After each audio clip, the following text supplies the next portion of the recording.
एक गांव में एक किसान रहता था। बिल्कुल सीधा साधा। वो हमेशा अपनी फसल गांव के साहूकार को बेच देता था। एक दफ़ा उसके खेतों में फसल बहुत अच्छी हुई। उसने सोचा कि अब की बार फसल शहर जाकर बेचूंगा, वहाँ इसके अच्छे दाम मिलेंगे। फिर एक दिन वह फसल की कटाई करके शहर लेकर आया। वाकई उसे इस बार फसल की अच्छी कीमत मिली। फिर किसान खुशी खुशी अपने गांव की तरफ वापस चल पड़ा। रास्ते में दो ठग उसके पीछे लग गए। फिर बातों ही बातों में उन्होंने पता लगवा लिया कि किसान पहली मर्तबा शहर आया है। तीनों साथ साथ चल रहे थे। अचानक एक ठग उनका साथ छोड़कर दूसरे रास्ते से जाने लगा। यह देखकर दूसरा ठग उसको डांटते हुए कहने लगा कि तुम कहाँ जा रहे हो? तुमने तो वादा किया था कि हमेशा मेरे साथ रहोगे और मेरी खिदमत करोगे। नहीं, मुझे नहीं रहना तुम्हारे साथ, मैं अपने घर जा रहा हूँ, पहले ठग ने कहा और फिर वह तेजी से चला गया।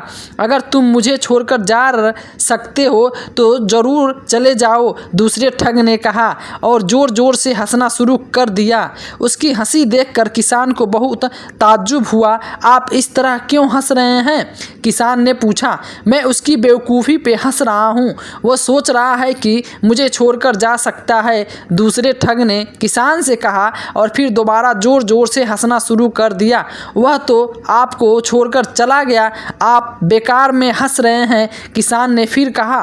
किसान को ठग की बातें बेवकूफ़ी लग रही थी। ठगने के काम की बातों का कोई जवाब नहीं दिया और मुसलसल हंसता रहा।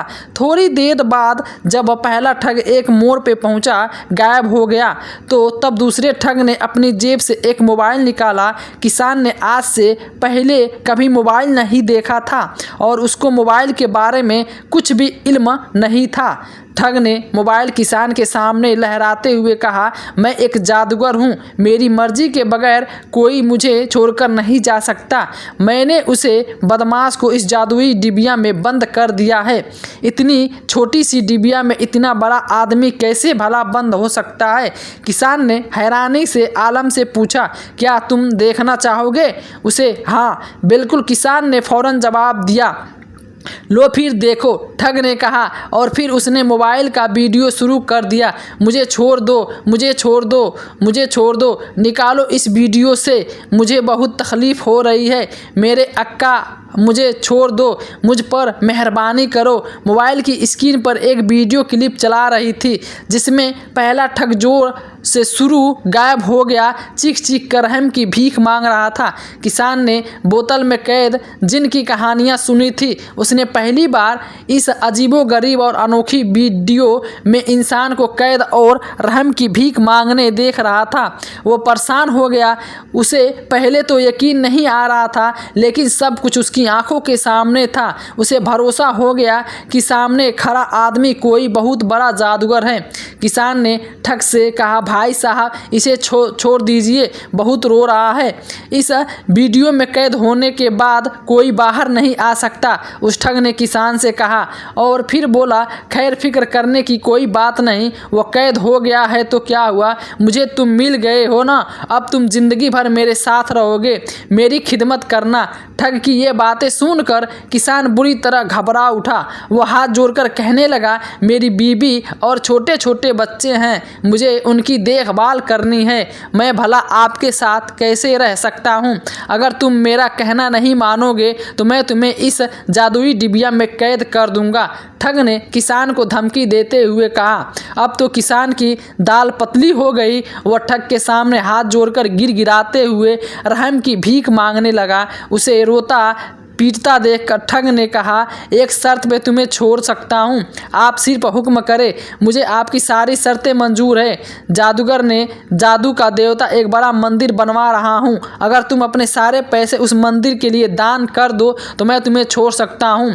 ठग ने अपनी शर्तें बताते हुए कहा, मरता क्या करता हूँ। किसान ने अपनी सारी रकम ठग को हवाले कर दी। और गिरता पड़ता वहाँ से भाग गया। उसके जाने के थोड़ी देर बाद पहला ठग वापस आ गया। दरअसल उन दोनों ठगों ने पहले से ही एक ठग की रोने चिल्लाने की वीडियो बना ली थी। फिर उसे देखकर उन दोनों ने कई देहाती और किसानों को लूट लिया था। बदहाल किसान खाली हाथ अपने घर लौटा। फिर उसके घर वालों ने सारा वाकया सुनाया। खुशकिस्मती से उस वक्त किसान का भांजा मोहन शहर से आया हुआ था। वह उस वक्त 5वीं क्लास में पढ़ता था, इसलिए उसे मोबाइल के बारे में मालूम था। उसने कहा, मामू ऐसी कोई जादुई डिबिया नहीं होती, लगता है किसी ने आपको मोबाइल पर वीडियो दिखाकर लूट लिया है। किसान जहाँ रहता था वहाँ तक मोबाइल का नामो निशान भी नहीं पहुँचा था। किसान मोबाइल के बारे में कुछ भी नहीं जानता था। जब उसके भांजे ने उसे ये सब कुछ बताया तो पूरी बात समझ आने पर उसकी खोपड़ी घूम गई। उसने ठगों को सबक सिखाने के लिए पूरा इरादा कर लिया। फिर दूसरे रोज़ वह फिर शहर की तरफ चल दिया। किसान कई दिनों तक सड़क पर चक्कर काटता रहा, लेकिन ठग दिखाई ना दिए। एक दिन उसे अनाज के बाजार में मोबाइल वाला ठग नजर आया। किसान को देखते ही वो ठग कहा खिसकने लगा, लेकिन किसान ने लपट कर उसको रास्ते में रोक लिया और हाथ जोड़कर बोला, जादूगर साहब, मुझे आपसे बहुत ज़रूरी काम है। तुझे मुझसे क्या काम है? ठग ने कहा। और उसके बाद एक गांव में मेरा एक दुश्मन है, आप चलकर उसे इस वीडियो में बंद कर दीजिए। किसान ने इल्तिजा की। मैं भला उसे कैसे बंद कर सकता हूँ? ठग ने पूछा। मैं आपका इस काम के लिए ढेर सारे पैसा दूंगा।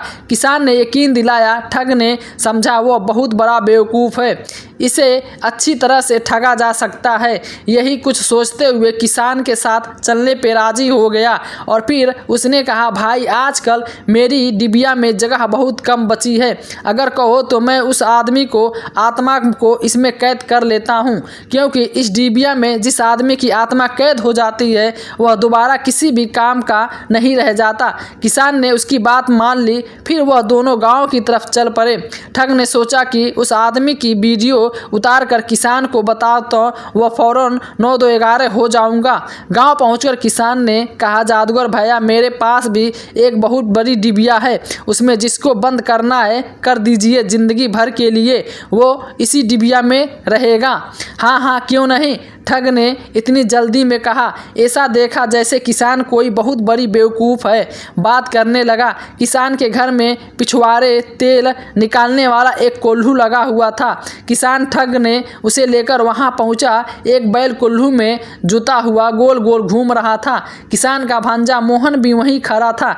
ठग को देखते ही मोहन को कोल्हू से बैल का निकाल दिया और किसान को बोला, मामा चलो अपना जादू दिखाओ। और यह सुनने के बाद ठग ने की गर्दन पकड़ ली और उसे कोल्हू के साथ बांध दिया। उसकी पीठ पर डंडा मारते हुए बोला, चल बेटा, अब जिंदगी भर इसी में गोल गोल घूम। अब तो ठग की हालत खराब हो गई। वो बहुत रोया चिल्लाया, लेकिन किसान ने उसकी एक न सुनी और वह ठग के पीठ पर डंडे पे डंडा बरसाता रहा। मजबूरन ठग को कोल्हू घुमाना पड़ा, लेकिन 3-4 चक्कर घुमाने के बाद वो लड़खड़ाकर गिर पड़ा। किसान ने उसे दोबारा पीटना शुरू कर दिया। तब ठग रोते हुए बोला, मुझे छोड़ दो, मैं तुम्हारे सारे रुपए वापस कर दूंगा। मुझे सिर्फ अपने नहीं बल्कि आज तक तुमने जितने भी रुपए लूटे होंगे सब चाहिए। किसान ने गुस्से में अपनी शर्त बताई। ठीक है, मेरे साथ शहर चलो, मैं तुम्हें सारे रुपए दे दूंगा। ठग ने कहा, मुझे बेवकूफ़ समझ रहे हो? किसान ने ठग की पीठ पर एक और डंडा मारा और फिर कहा, चलो अपने दोस्त के नाम हाथ लिखो। और एक आदमी अपने गांव के छोड़कर शहर में रहने के लिए जा रहा है। इस वक्त वो अपने गांव की पूरी ज़मीन और जायदाद कौड़ियों के दाम पे बेचना चाहता है। इसलिए तुम शहर की सारी ज़मीन और जायदाद बेचकर गांव चले आओ। हम गांव की पूरी ज़मीन खरीद लेंगे, बाद में उसे महंगे दामों पे बेचकर अच्छा खासा नफ़ा कमाएंगे।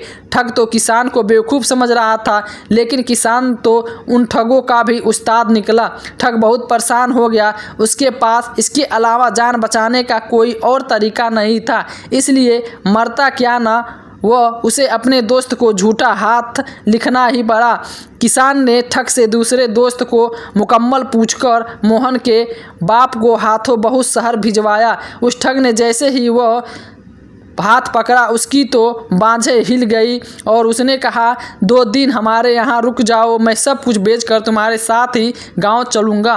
शहर में मौजूद ठग ने जल्दी जल्दी से रोज़ के अंदर ही अपने सारी ज़मीन और जायदाद बेच डाली और सारी रकम लेकर गांव पहुंचा। जैसे ही ठग ने गांव में कदम रखा, किसान ने उसे भी दबोच लिया और कहा कि चलो मैं तुम्हें भी एक जादू दिखाता हूं, और उसे भी पकड़कर मोबाइल वाले ठग की तरह कोल्लू में बांध दिया और फिर उसकी पीठ पर जमकर पिटाई की। फिर उस ठग ने सारी रकम लेकर उससे ये पैसे निकाल लिए और बकाया रकम गांव के मुखिया को दे दिया। मुखिया ने दोनों ठगों को पुलिस के हवाले कर दिया और बाकी रुपए कीमत खजाने में जमा करवा दिया।